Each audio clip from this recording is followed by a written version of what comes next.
Saskia and welcome back to my channel, welcome to my YouTube channel. Yes, it is that time of the year guys for Christmas trees, baubles, Santa Claus and everything Christmassy. I don't know what to... Anyway, so this will be the second last Christmas type video.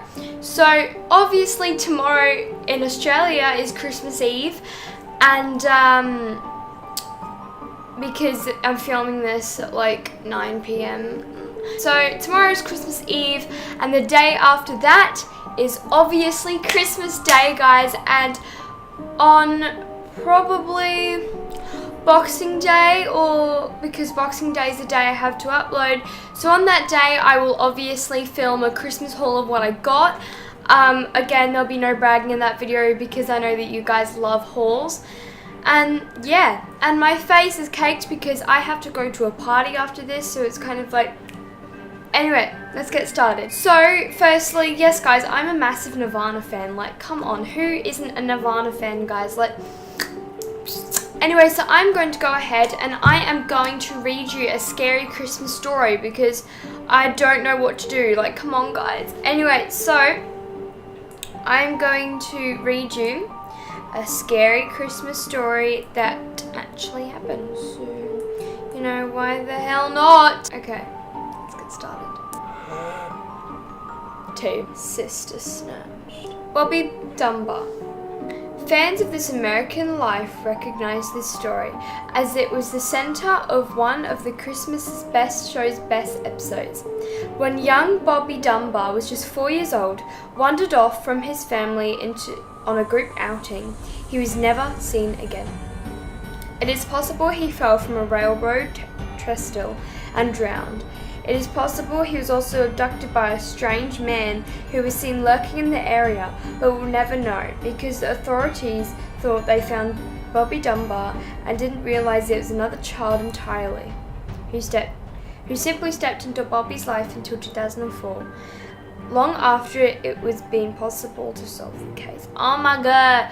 Basically, moral of the story is, guys, you don't wander off from your parents. Use your head. Billy Gaffney. When 4-year-old Billy Gaffney was left to play with his 3-year-old friend in the hallway of his Brooklyn apartment building for a few moments, the two boys just disappeared. The 3-year-old was eventually found on the roof of the apartment building and said the boogeyman, an elderly man with a grey mustache, had spirited Billy away. Serial killer Albert Fish, who fits the boogeyman description, confessed to Billy's murder years later, but Billy's remains are yet to be found. Mary Monroe. Mary Monroe is just 2 is an example of a reoccurring motif of the Charlie's Project's archives.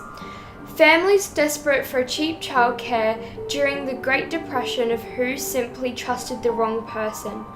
Monroe disappeared after her parents allowed her to spend a day with a woman who called herself Julia Otis.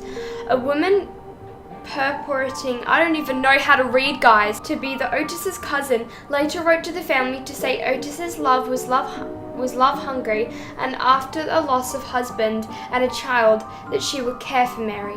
Mary has never been found and would be in her 80s today. She may still be alive and have no idea who she is. Georgia Reckler. The sad story of the disappearance of Georgia Reckler 8 is haunting for one of a specific reason. Curiously, prior to her disappearance, Georgia made several remarks indicating she is especially feared being kidnapped. What prompted this, we'll likely never know. Okay, so this is T. Evelyn Hartley. The disappearance of Evelyn Hartley is straight out of a horror movie. A teenager was babysitting one evening and she didn't call to check in with her parents at the appointed time. Her father went to check on her and found a completely locked house with the lights and radio still on. No Evelyn inside. Signs of a struggle and forced entry led to a desperate for the girl, but was never found. Pools of blood that may have belonged to Evelyn as eyewitnesses accountants of a girl who had may been her. Like this story was more mysterious. This person is really, really bad at grammar. The Sodded Children. By far the scariest story in the Charlie Project's archives is the 5 Sodded children, who all disappeared under suspicious circumstances on Christmas Eve night. The children, 5 out of 10 siblings, asked their parents if they may stay up and play with their new toys rather than go directly to bed. Their parents agreed and turned in for the night, and a series of strange events transpired. First, the phone rang. The children's mother answered, and the voice on the other end of the phone asked someone the mother had never heard of. And she said so. The voice laughed and hung up. The mother later realized all the lights in the house were on, the shades were drawn, and the doors were unlocked, and she awakened again. Whoa! I heard something! Oh my god! I heard a tap. Okay guys, I'm actually really scared by reading this story. I'm not joking. I'm kind of freaking out. Oh my god guys, it's been a year anniversary since I've done my face reveal. Oh my god, hey guys, you've known me for a year.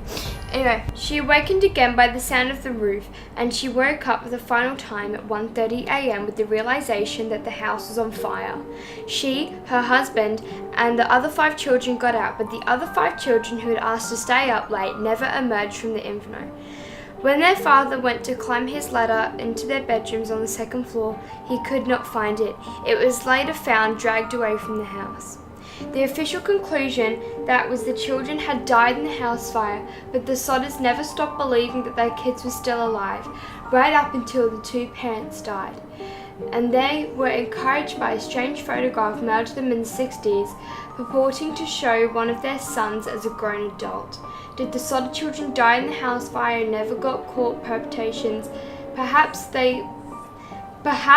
but the tantalizing thought that they must have been kidnapped, might still indeed be alive, perhaps in Italy, had kept some silver of their own, that this strange case might find resolution. Okay, that story was kind of scary, but what was even scary was I heard a at the wall, and I'm like, nope, this bitch be haunted. I'ma leave now. So it's at the point where I was like, okay, yeet. Anyway guys, thank you so much for watching this video. If you want to see more videos like this of me reading scary stories, let me know down below, and also let me know what you guys want for Christmas. I love you guys so much. Stay happy, stay safe, stay quiet, have a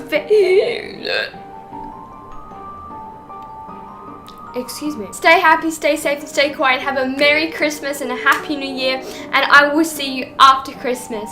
Merry Christmas, guys.